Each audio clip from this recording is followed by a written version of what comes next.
Hey friend, you've tried everything, haven't you? The Bible reading plan that lasts 3 weeks, the boundary setting book that made perfect sense until you actually had to use it, the positive affirmations that felt hollow even as you said them. And you're exhausted, not just tired, bone deep, soul weary, exhausted from trying to fix yourself through sheer force of will. Here's what nobody tells you: surface solutions fail because they're treating symptoms, not sources. You can't behavior modify your way out of a belief problem. You can't discipline your way past a wound that needs healing. So, what if you stopped trying to fix yourself and started letting God search you? That's what today is about. Day one of the Unshakable 21-day faith journey. This is the invitation to go deeper than you've gone before, to get honest about what's really keeping you stuck, and to let God do the work only He can do. But before we dive in, welcome to Graceful Growth in Midlife. I'm Teresa, and if you're new here, this podcast is where we navigate cultural chaos and personal struggles with biblical clarity and grace. We're figuring this out together, creating unshakable faith in an unstable world. Before we jump in, if you haven't joined the free Unshakable 21-day faith journey yet, you can sign up at thegracefulgrowth.com/unshakable. It's a complete downloadable workbook with daily emails walking you through discovery, understanding, and healing, designed to help you build unshakable faith in this unstable world. Now here's the thing, this is called a 21-day journey, but you don't have to do it in 21 consecutive days. You can work through it at your own pace, take time to absorb, sit with the hard questions. Some days might need more than one day, and that's completely okay. This isn't a race, it's about depth, not speed. Also, if you find you need more space for journaling than what's provided in the workbook, there are additional journal pages in the back and a couple pages per day there's as well. Use them, fill them up. This is your journey, and you get to make it work for you. And these episodes, they're your companion content, going even deeper into each day's theme. All right, let's get into this. So here you are, day one of 21-day journey you probably didn't plan to take. Maybe you stumbled across this because you were looking for something, anything, to help you feel less stuck. Maybe someone shared it with you and you thought, why not? I've tried everything else. Or maybe you've been listening to me for a while and something about this journey just resonated. Whatever brought you here, I want you to know something right up front. You didn't find this by accident. Because here's what I know about the women who show up for something like this. And I know because I'm one of these women. We don't go looking for deep spiritual work when life is going great. We show up when we're exhausted, when the surface solutions have stopped working, when we've tried willpower and discipline and positive thinking and all of the self-help strategies, and we're still carrying the same burdens we were carrying 5 years ago. We show up when we're finally ready to admit that maybe, just maybe, the problem is deeper than we thought, and the solution requires more than we can generate on our own. So if you're here because you're tired, because you're stuck, because you're desperate for something to actually change, welcome. You're in the right place. Today is day one of the Unshakable 21-day faith journey, and it's called The Invitation. And what we're going to do today is get brutally honest about why you're really here. Not the polite version, not the spiritual sounding version, the real version. Because transformation doesn't start with having all the answers, it starts with being honest about the questions. So let me tell you about a pattern I see all the time. And I've lived it myself more times than I can count. Something in your life isn't working. Maybe it's a relationship that's strained. Maybe it's anxiety that won't let up. Maybe it's a habit you can't seem to break, or weight you can't seem to lose, or a spiritual dryness that's been lingering for months. So you do what any reasonable person does, and you try to fix it.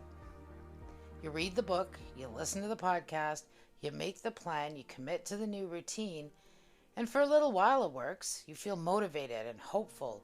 You feel like this time it's going to be different. But then it's not. 3 weeks in, maybe a month, the old patterns creep back, the motivation fades, and you're right back where you started. Except now you also feel like a failure because you couldn't even stick with the thing that was supposed to help. Sound familiar? Here's what I've learned though, both from my own life and from talking with other women through their struggles. Surface solutions fail because they're treating symptoms, not sources. It's like putting a Band-Aid on a wound that needs stitches. Sure, the Band-Aid might cover it up for a while. It might even make you feel like you're doing something productive. But underneath, the wound is still there, still bleeding, still getting worse.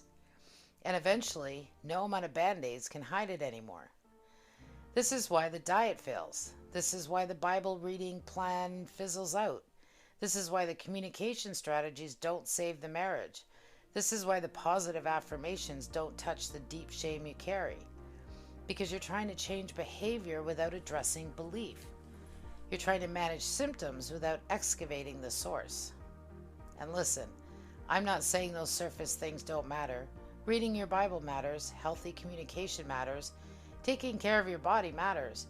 But when you start there, when you lead with behavior modification, you're building on sand. Jesus said it this way in Matthew 7. Everyone who hears those words of mine and puts them into practice is like a wise man who built his house on the rock. The rain came down, the streams rose, and the winds blew and beat against that house, yet it did not fall, because it had its foundation on the rock. Foundation matters.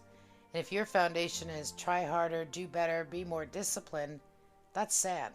It crumbles under pressure every single time. So what's the rock? It's letting God search you. It's inviting Him into the deep places you've been trying to manage on your own. It's being honest, deeply, uncomfortably honest, about what's really going on beneath the surface. And yes, that's terrifying, because it means admitting you don't have it all together. It means looking at things you've been avoiding. It means potentially uncovering wounds you didn't even know were there. But here's the invitation. What if the things you're most afraid to look at is also the thing that's keeping you stuck? In your workbook today, there are 3 questions, and I want to walk through them with you. Not just tell you what they are, but help you think about how to answer them honestly. Because here's what happens when we're asked about our struggles. We sanitize them. We make them sound more spiritual than they are, or we use vague language that sounds deep but doesn't actually mean anything specific. I want to be closer to God. Okay, but what does that actually mean? What's the specific distance you're feeling? I struggle with worry. About what? What scenarios play in your head at 2 a.m.? I need to work on my patience. With whom? In what situations? What does your impatience actually look like? See, God doesn't need the sanitized version. Psalm 139 says, "Search me, God, and know my heart. Test me and know my anxious thoughts. See if there is any offensive way in me and lead me to the way everlasting." He already knows. He's not shocked by your real struggles. He's not scandalized by your actual thoughts. He's waiting for you to get honest so He can actually help you. So let's walk through these questions together. Question 1. What struggles or concerns brought you to the 21-day journey? Notice it says struggles, plural, not just one sanitized issue. What are the actual things weighing on your mind right now? Let me give you some examples of what honesty looks like here, because I think sometimes we need permission to name the real stuff.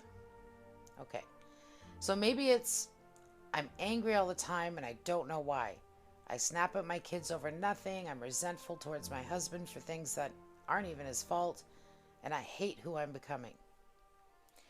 Or maybe I compare myself to everyone, every woman at church who seems to have it all together, every mom on social media who looks like she's nailing it, and I'm exhausted from feeling like I'm failing at everything.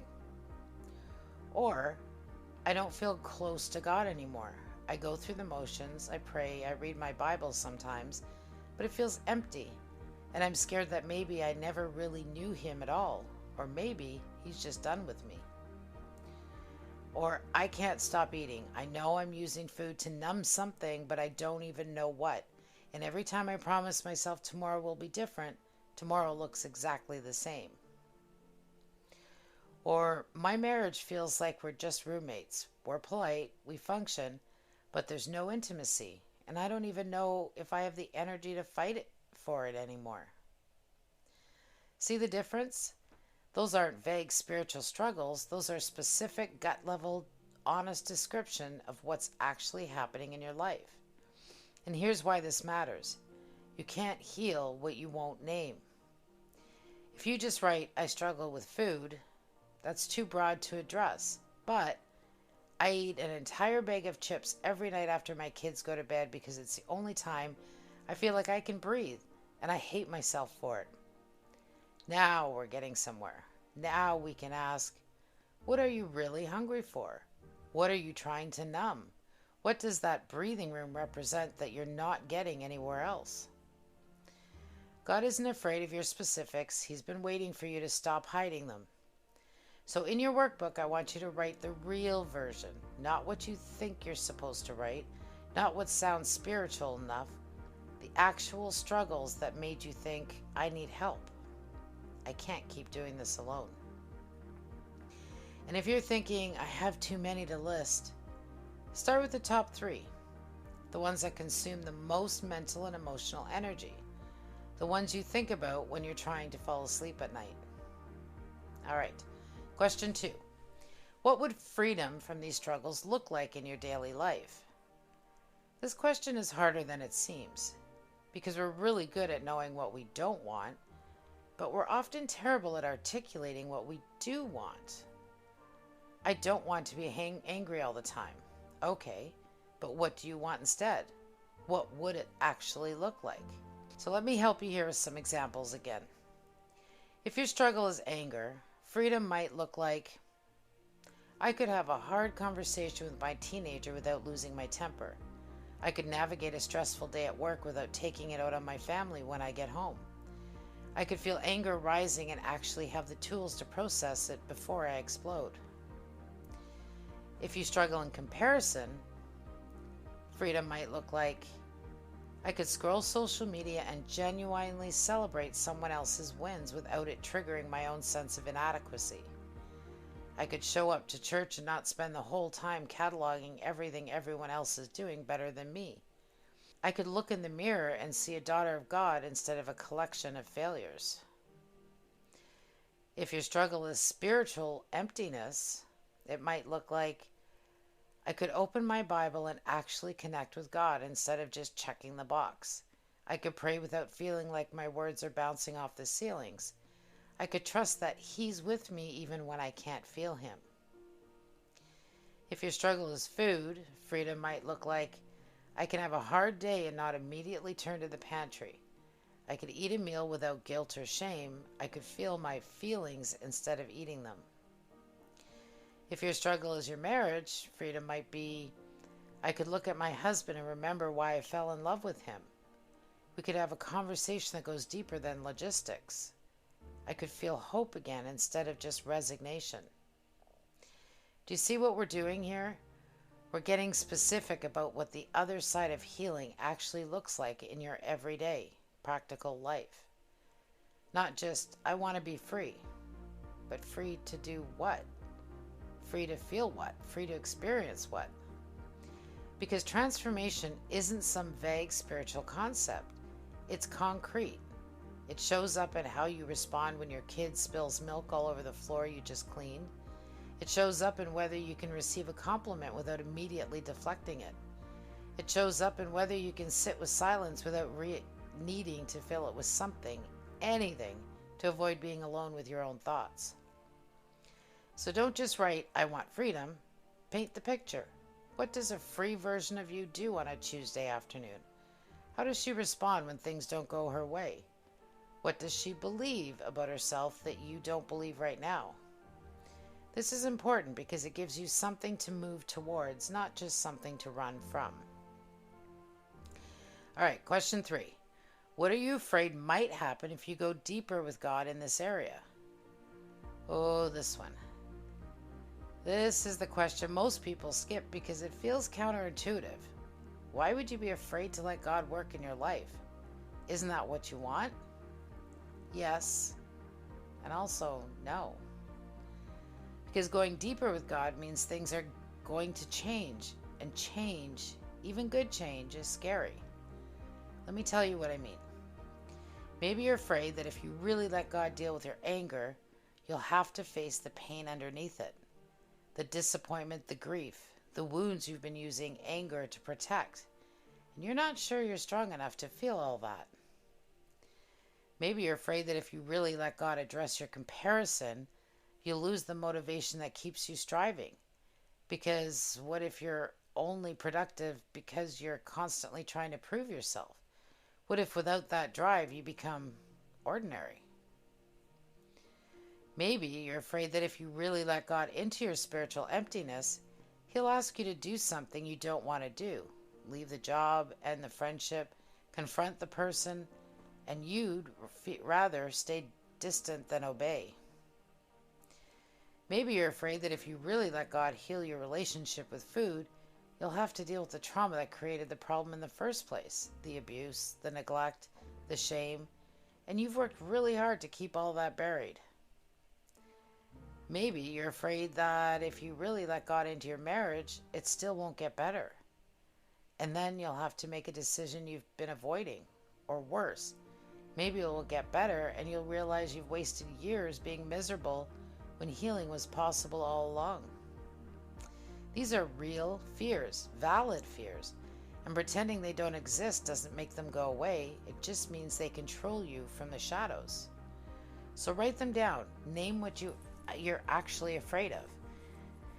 Because here's what I've learned, that the fear loses power when you bring it into the light. When you say out loud, I'm afraid that if I let God search my heart, He'll find something so broken that even He can't fix it.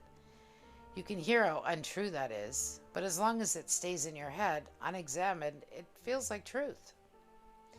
When you write, I'm afraid that healing means I'll have to forgive people who don't deserve it, and I'm not ready to let go of my anger, you can start asking better questions like, who's actually being held captive by your unforgiveness? Is it them, or is it you?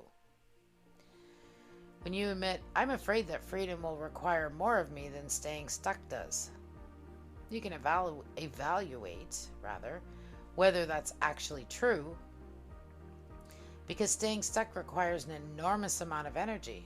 It just feels familiar, so you don't notice the cost. Psalm 139 says, search me, God, and know my heart. Test me and know my anxious thoughts.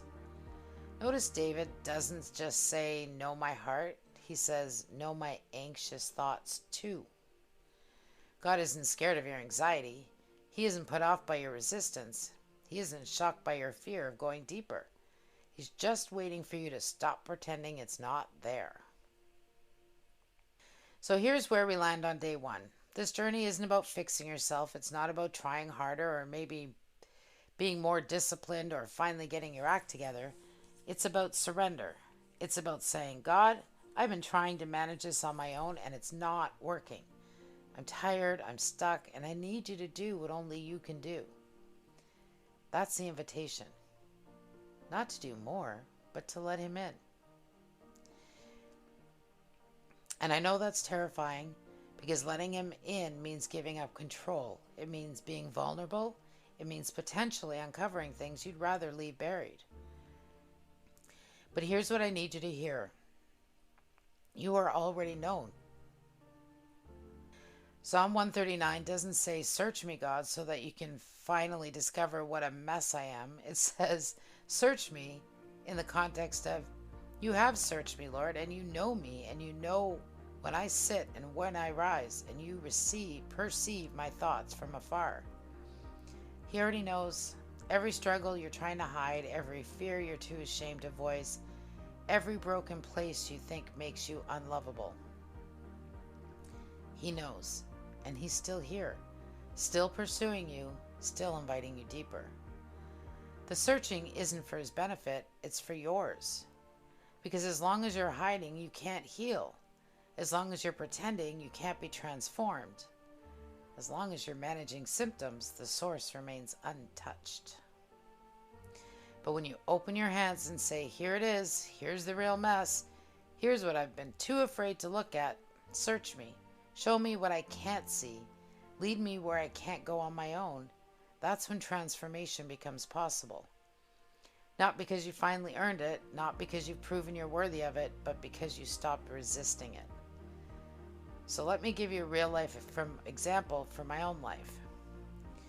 A few years ago, someone hurt me deeply. I'm talking betrayal level hurt. The kind that makes you question everything you thought you knew about that person and that relationship. And I was angry, righteously angry. I told myself, justified in my anger, they deserved my anger. So I held on to it for like a year. A whole year of replaying the offense, rehearsing what I should have said, imagining confrontations that would never happen, reliving the hurt over and over and over again, like somehow if I thought about it enough, it would hurt less. Spoiler alert, it didn't. And here's what I didn't realize was happening. My unforgiveness was hurting the person who hurt me. My unforgiveness wasn't hurting the person who hurt me. It was destroying me. It was keeping me stuck. It was poisoning my other relationships because I couldn't trust anyone fully. It was stealing my peace. It was holding me captive to the past while life kept moving forward without me. I wasn't healing. I was festering. And every bit of progress I tried to make in other areas of my life all came crashing down because I was carrying this massive weight of bitterness and anger everywhere I went. I tried to pray it away. I tried to give it to God while simultaneously holding on to every detail of the offense. I tried to move on while still living in the past. And it wasn't until God gently, and then not so gently, started showing me that my unforgiveness was only hurting me that things began to shift. He started asking me questions I didn't want to answer. How is this anger serving you? What are you getting out of holding on to this? Who's really in prison here, them or you? And I had to face the truth. I was the one in chains, not them. Me. My unforgiveness had become a stronghold, and the lie underneath it, if I let this go, they get away with it. If I forgive, I'm saying what they did was okay. If I release this anger, I lose my power. But that's not how forgiveness works. That's not how freedom works. Forgiveness doesn't say what you did was okay. It says, I'm not letting what you did control me anymore. Letting go of the anger didn't mean the hurt wasn't real. It didn't mean I was excusing the betrayal. It meant I was choosing to stop reliving it, to stop letting it write my story, to stop giving my past power over my present. And when I finally released it, when I stopped rehearsing the offenses and started asking God to just heal the wound underneath, that's when things started to shift. Not because the person apologized, because they didn't. Not because the relationship was restored, because it wasn't. But because I stopped being held captive by what happened years ago. Did the hurt magically disappear? No. But I stopped letting it define me. I stopped deriving my identity from what was done to me and started remembering who God says I am. That's what this journey is about. Not fixing your time management or your eating habits or your marriage or whatever surface issues brought you here. It's about letting God search you and expose the lies underneath, the beliefs driving the behavior and the wounds creating the patterns. Because when the foundation shifts, everything built on it shifts too. So here's what I want you to do today. After you finish listening to this episode, open your workbook and answer those 3 questions honestly. Not perfectly, but honestly. What struggles brought you here? Name them specifically. What would freedom look like? Paint the picture in concrete daily terms. What are you afraid might happen if you go deeper? Bring the fear into the light. And then, this is your action step for today. Write a prayer. Not a fancy, eloquent, perfectly worded prayer, just an honest conversation with God. Tell him one thing you're hoping he'll transform over the next 21 days. Maybe it's, God, I'm hoping you'll help me stop hating my body. Or God, I'm hoping you'll heal whatever's making me so angry all the time. Or God, I'm hoping you'll help me feel close to you again. Or God, I'm hoping you'll show me why I can't stop comparing myself to everyone else. One thing, be specific, be honest, and talk as long as you need to. And then invite him in. Search me, test me, see what's really going on. Lead me in the ways everlasting. So that's it. That's day 1. You're not fixing anything today. You're just opening the door. You're saying, I'm here. I'm tired of the surface solutions. I'm ready to go deeper, even though I'm scared. Even though I don't know what you're going to uncover, I'm ready. And that, my friend, is the bravest thing you can do. So, if what we talked about today resonated with you, the Unshakable 21-Day Faith Journey is waiting for you at thegracefulgrowth.com/unshakable. It's completely free. You'll get the whole workbook, daily emails, and access to this entire teaching library we're building together. Next time, we're diving into understanding strongholds, what they are and how they form, and why you can't willpower your way past them. Because before we can demolish the patterns keeping you stuck, you have to recognize them, and that's exactly what we're going to do in episode 2. If this resonated with you, subscribe so you don't miss what's coming, and I'd love to hear from you. Leave a comment or connect at thegracefulgrowth.com on our blog. Thanks for being here. I'll see you next time. God bless.